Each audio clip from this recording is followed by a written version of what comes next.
This coming November for the general election, Montana Expo Park will play host as the primary location for ballot drops, and citizens around the state of Montana are learning about two constitutional initiatives which may very well appear on those ballots given that they received enough petitions.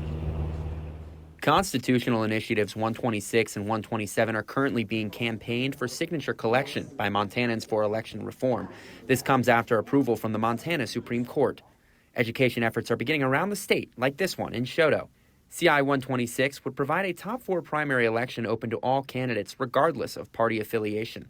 All appearing on one single ballot, the 4 candidates from each office receiving the most votes would advance to the general election. Because there are more candidates available, candidates are going to have to work harder to ensure that they have some crossover appeal. You're going to select the single candidate for each office that you like, and if you like to cross over and vote for individuals who you think will be more accountable from either party or even a third party, you'll be able to do that. CI 127 asserts that law-provided offices must be decided by a majority vote rather than the highest vote getter, meaning a candidate would have to receive at least 50% of the vote to win. In the event of a tie, the legislature would have to pass a law on what should happen if nobody gets an initial majority.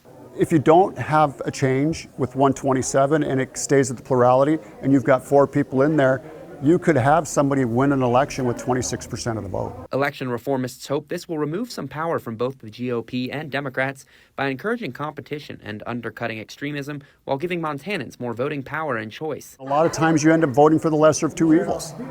That process in and of itself helps to decrease the current polarization that we see both at the federal level, where it's really severe, and we're starting to see at the state level. More choice is always a good thing.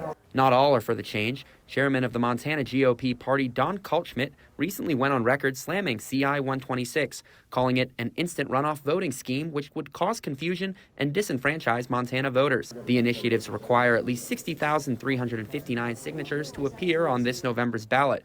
Residents must sign petitions in the county in which they reside. Owen Skornicase, MTN News.